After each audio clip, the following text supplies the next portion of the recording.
I was 17 when everything came crashing down for me. My name is Daniel. I was a senior in high school at the time, living in New Jersey with my parents, Mark Carter, 48, male, Lisa Carter, 46, female, and my sister Amelia Carter, 17, female. We are twins. Amelia had always been the golden child. She was the straight A student, the one my parents bragged about to their friends, the one who had this perfect little resume filled with internships, music lessons, debate club championships, and whatever else they thought looked prestigious. I was never like her. I was a decent student, more of a B average kid who loved history and writing, but I never had the same obsession with grades and titles that Amelia did. By the time I hit my junior year, it was already clear to me that my parents did not really expect much from me. They were polite enough when talking to relatives or neighbors, but I could always feel that quiet disappointment radiating from them. They treated Amelia like she was destined for greatness, and me like I was the side character tagging along. It was not even a secret. They would openly compare me to her, saying things like, "If only you had Amelia's discipline, or if you just worked harder, maybe you could follow in your sister's footsteps." When college applications came around, the contrast between us was insane. Amelia had applied to all 8 Ivy League schools, and a couple of backups she deemed beneath her. She got into Columbia and Brown, waitlisted at Harvard, and the entire family celebrated like she had been crowned queen. They had banners, balloons, a party, even posted on Facebook about how proud they were. When it came to me, I applied to a mix of state schools and mid-tier private colleges.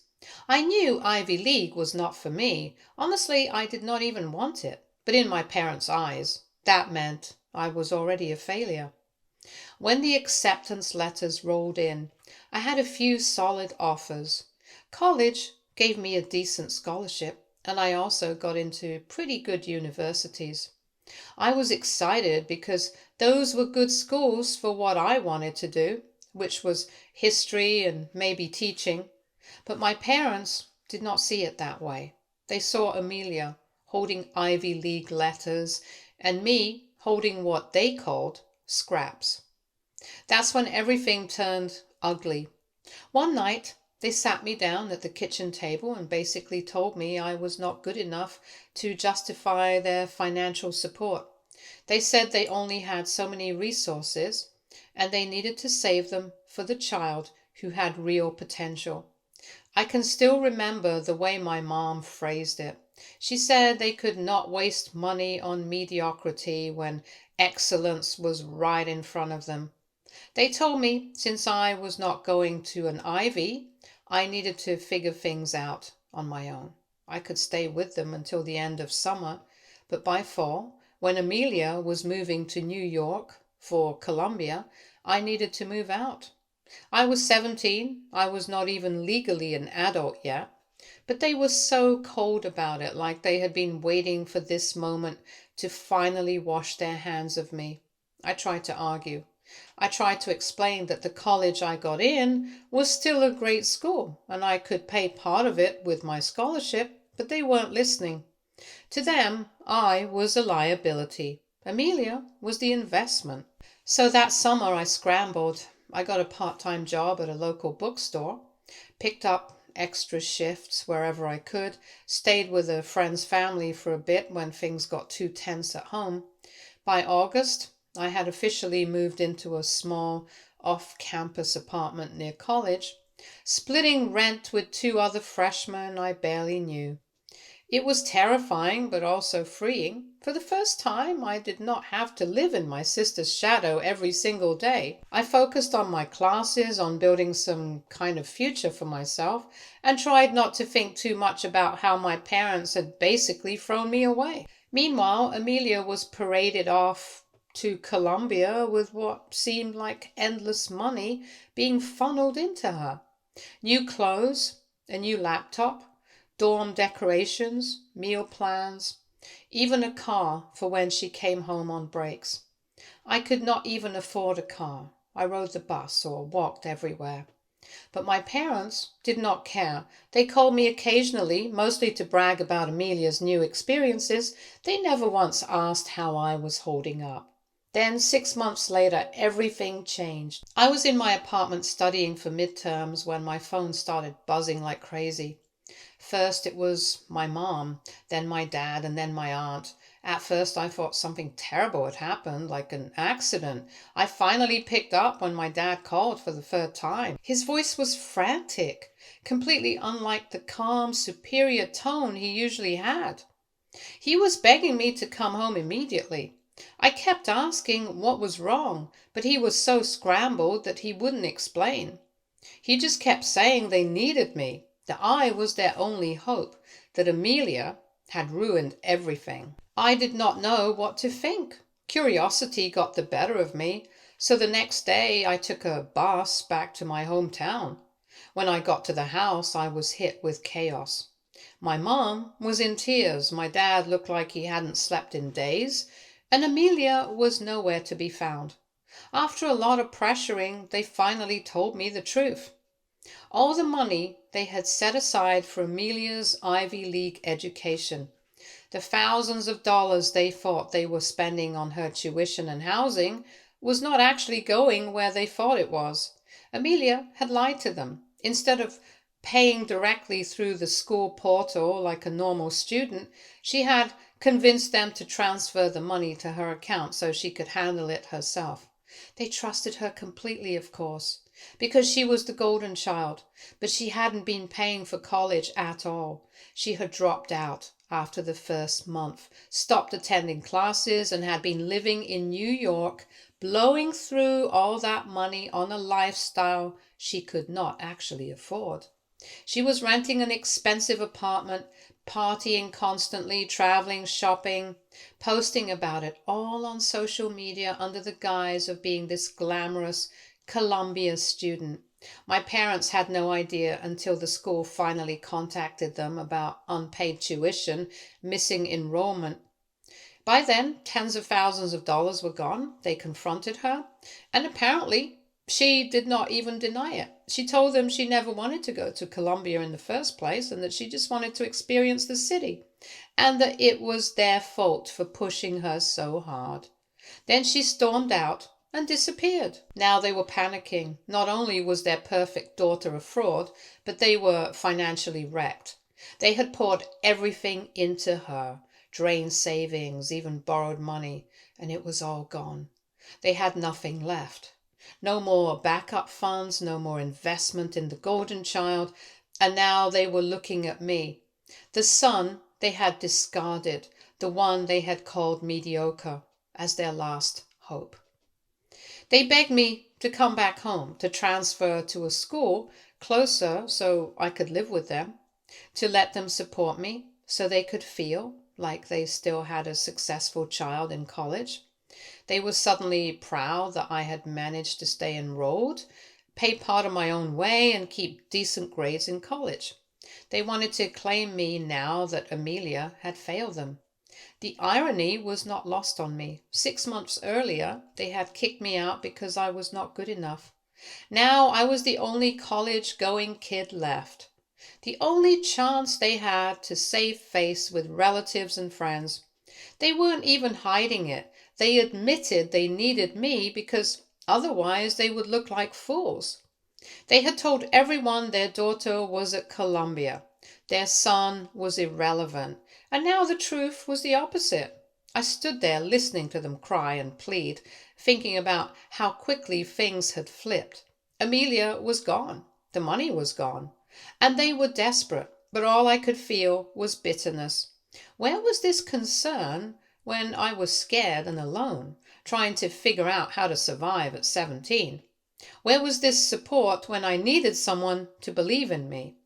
They did not care about me. They cared about what I could do for them, how I could save their image, how I could be the replacement trophy child. The thing is, I had already started building something for myself at college. I had made friends. I had professors who believed in me. I had a life outside of them. I was not sure I wanted to give that up just because They suddenly realized Amelia was not the shining star they thought she was. I did not know if I wanted to walk back into a house where I had been unwanted just a few months ago. But they kept calling, kept sending messages, kept trying to guilt me. Even my aunt got involved, saying I needed to forgive them and help them out because they were family. Everyone acted like I should be grateful. They even wanted me back, as if their neglect and rejection did not matter anymore. I was torn. Part of me wanted to say screw it, let them deal with the mess they created. Another part of me, the part that still craved approval, wondered if maybe this was my chance to finally be seen as worthy. But it did not feel right. It felt like they only wanted me now because they had no other option. So here I am, stuck in this situation, trying to figure out what to do. My parents kicked me out for not being Ivy League material, and now they are begging for me to come back because I am their only child actually in college. Amelia's gone, their money's gone, and they are desperate. AITA if I refuse to go back and let them deal with the consequences of choosing the golden child over me.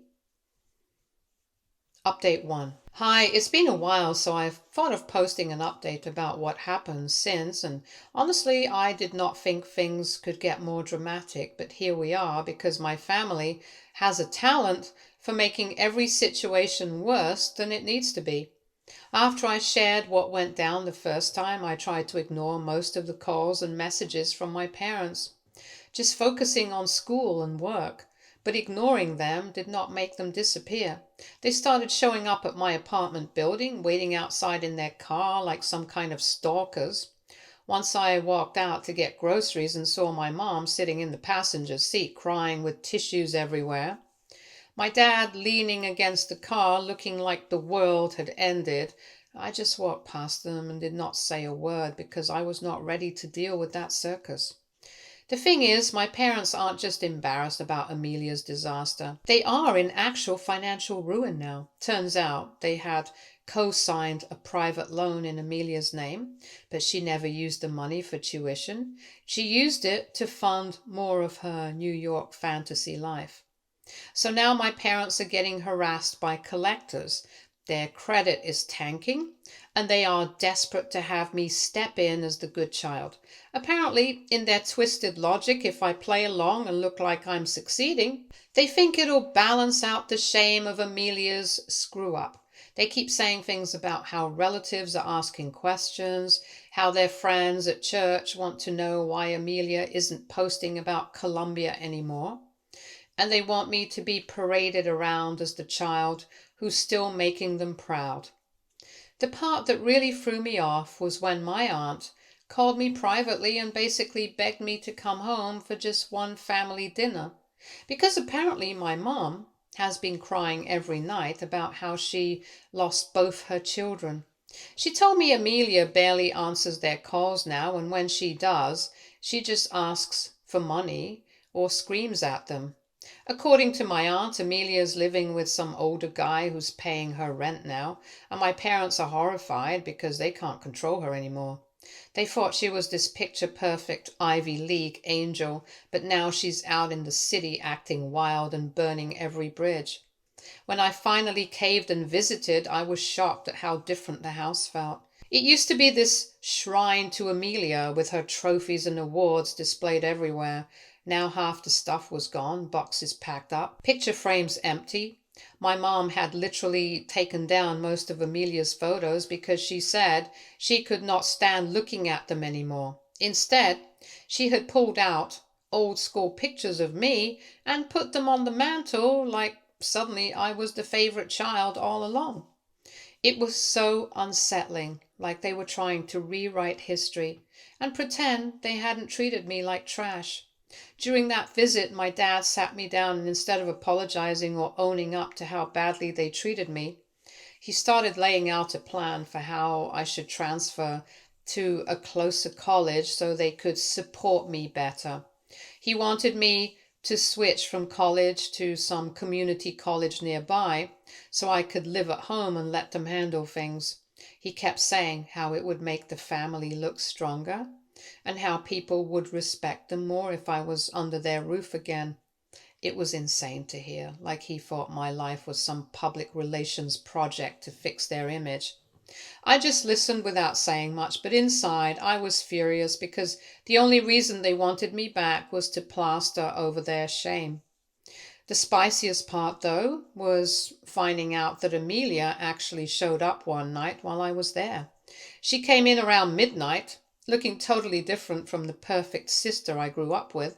Her hair was dyed, she was wearing designer clothes that screamed sugar daddy money. She looked at me like I was the outsider now. She did not even stay long. She just stormed in, grabbed a few of her things, and left after screaming at my parents about how they ruined her life.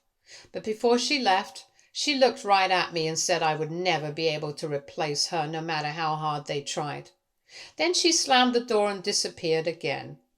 After that, my parents were even more unhinged. My mom literally begged me on her knees in the living room, saying she could not survive if I abandoned them like Amelia did. She said she needed me to stay home for her sanity and that I was all she had left.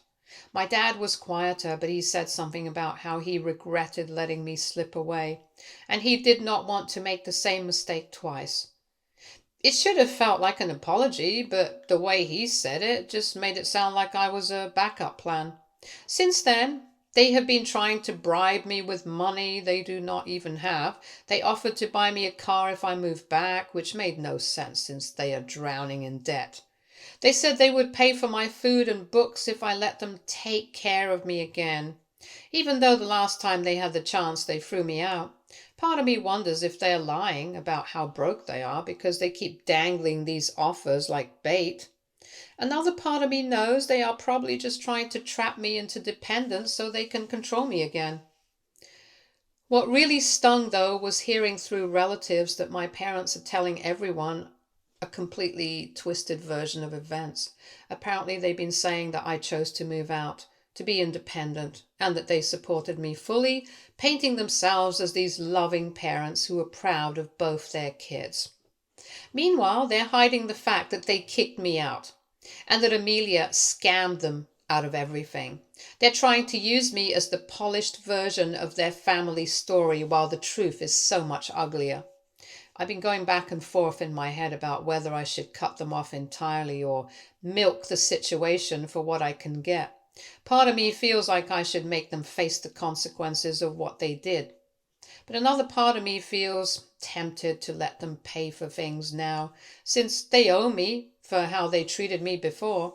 I know it's messy, but the more I see them panic and scramble, the more I realize how much power I actually have in this situation.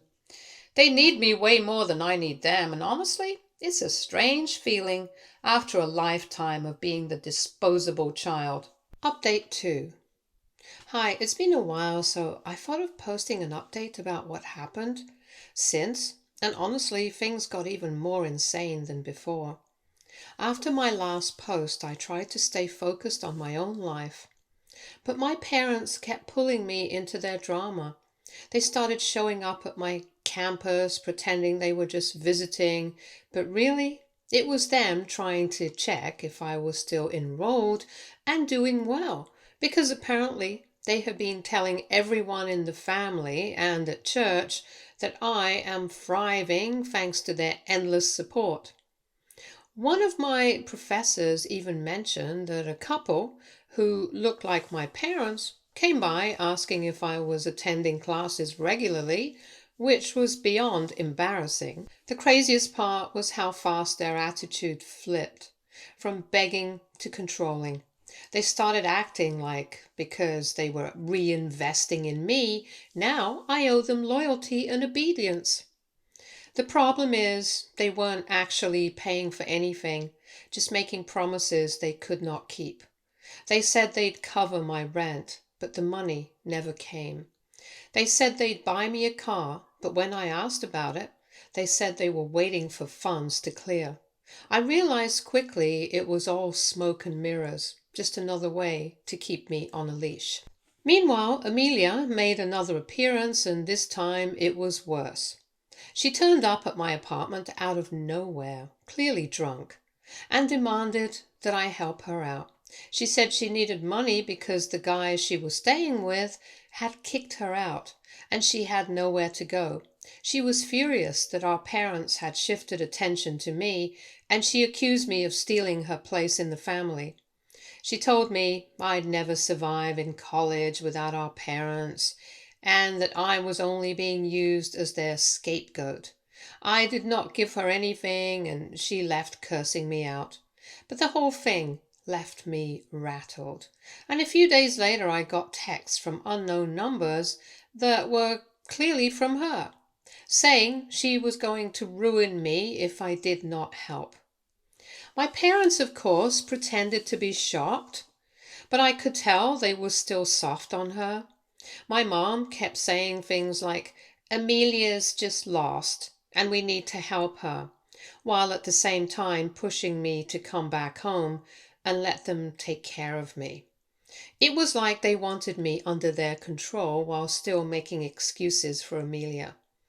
I started noticing they were even using my college success to cover up her mess, telling people that their daughter was just taking a break from school, but their son was excelling and making them proud. Things really blew up during Thanksgiving break. I decided not to go home and stayed with a friend instead. My parents freaked out and sent me a long message saying I was tearing the family apart and embarrassing them in front of relatives by not showing up. Then Amelia actually crashed Thanksgiving at their house. And from what I heard from my aunt, it was total chaos. Apparently, she showed up with the same older guy who's been funding her lifestyle, made a scene in front of the whole extended family, and accused our parents of ruining her life by putting too much pressure on her. Then she turned around and told everyone that I was the reason they abandoned her, spinning the story like I manipulated them into turning against her. My parents did not even deny it. They just sat there begging her to stop while the relatives watched in shock. Since then, my parents have been doubling down on guilt-tripping me. They keep saying I'm their only chance to rebuild family name and that I should be more cooperative. They even asked me to hand over my scholarship details and financial aid letters so they could help manage my education, which I absolutely refuse to because I am not letting them anywhere near my finances. I know if I gave them access, they'd either screw it up or use it to claim credit for everything I have achieved. What's wild is how different they act in private versus public. Privately, they cry, beg, sometimes even lash out at me, saying I'm ungrateful. But publicly, they brag about how proud they are of me and how supportive they have been. I found out they've been telling neighbors that they always knew I'd be the successful one and they had been sacrificing so much for me. It makes me sick to hear how easily they rewrite the story, turning themselves into the heroes after everything they did. The tension with Amelia has not cooled either. I keep getting messages from her, sometimes begging me to help, sometimes threatening to expose me. The last time she texted, she said she was thinking about going public on social media about how our parents favored me and how I stole her money. I know it's nonsense, but if she posts something like that, it could blow up and make things even messier. Part of me feels like I should block her completely. But another part of me wonders if that would make her even more vindictive. Lately, I've been thinking a lot about whether I should just cut all of them off. My life at college has been going well. I've kept my grades up. I have got a part-time job that covers most of my expenses. I feel like I could really build a future on my own without them dragging me down. But then I get pulled back in by the drama, the guilt trips, the threats, and it's like they won't let me fully escape. The more this goes on, the more I realize they do not actually care about me as a person. I'm just the replacement image, the last chance they have to look like good parents, They do not see me. They see what I represent. And Amelia doesn't see me as her brother either. She sees me as competition for their attention. It's exhausting being stuck in the middle of all this. So now I'm left wondering if I'd be the bad guy for completely going no contact with all of them, even if it means watching them spiral without me. Update 3. So things have gotten even messier than I thought they could, and I do not even know how to process half of it anymore, because every time I think my parents can't sink lower, they find a way to prove me wrong. I was doing fine keeping my distance until I got dragged back in by something completely unexpected. One of my professors called me into his office and asked if everything was okay at home, because he got an email supposedly from my mom requesting copies of my academic progress and financial aid details. Apparently, she pretended she was helping me with paperwork and tried to get direct access to my records because I was not doing well mentally. Thankfully, the school flagged it and asked me first, but I was so embarrassed. It was like she was trying to take control of my life again without even telling me. When I confronted her about it, she did not even deny it. She said she had every right to know how I was doing, since she was the one supporting me, which is hilarious because I am paying for myself. She said she needed the information to prove to relatives that I was succeeding. It hit me that none of this is about my well-being. It's all about appearances. She doesn't care if I'm happy or stressed or exhausted. She just wants proof. She can wave around to say, "Look at our son. He's doing great because of us." As if that was not bad enough, Amelia somehow found out where I work. I was at my bookstore shift when she walked in with a couple of her friends acting like she owned the place.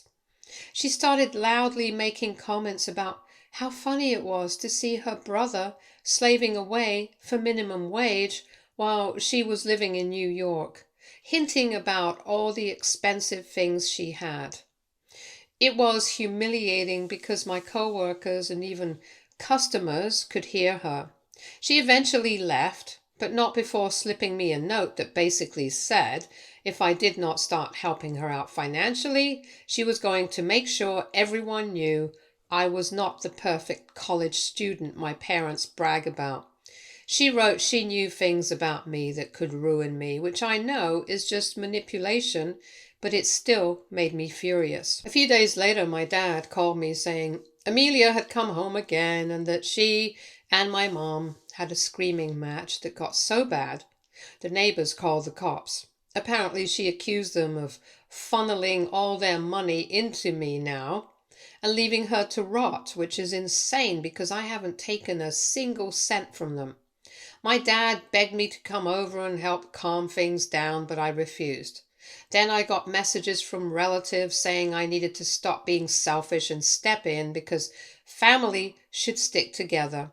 It's crazy how they twist everything until I am the villain for not cleaning up their mess. The latest bombshell came from my aunt, who told me my parents are thinking about taking out another loan, this time in my name using my identity because their credit is trashed. She said she overheard them whispering about it, trying to figure out how to justify it to me. When I heard that, I honestly felt sick. After everything they have done, the fact they've even considered screwing me over financially just to save themselves is terrifying. I have already started looking into freezing my credit because I do not trust them at all. What makes this even spicier is that Amelia isn't done with her antics either. She showed up again online, posting stories about how her brother was the reason her life got ruined. She hinted that I stole her chance at Columbia, claiming our parents chose me over her, which is the opposite of reality. People who do not know the real story started commenting supportive things on her posts, telling her she deserved better. It's surreal watching her rewrite everything and play victim, while I am the one who got kicked out and left to fend for myself. The pressure from my parents has only intensified. My mom calls me multiple times a day, sometimes crying, sometimes yelling, sometimes switching between both in the same conversation. My dad leaves me voicemails about how family honor depends on me. They keep saying if I love them, I'd come home and let them help. What they really mean is if I cared about their reputation, I'd let them control me again. I have been venting to a couple of close friends about all of this, and they keep telling me to cut ties completely. But part of me feels stuck. There's this twisted satisfaction in seeing them desperate for me after years of being discarded. I'd be lying if I said it didn't feel good to know I'm the one they need now, not Amelia. But at the same time, it's draining me, and I'm scared they will actually try to pull something illegal with my information. So now I am caught between wanting to finally take power back for myself and the fear that if I do not play along, they will drag me down with them. Amelia's spiraling, my parents are unhinged, and somehow I'm the one holding everything together, even though I never asked for any of this. Stay tuned for more stories from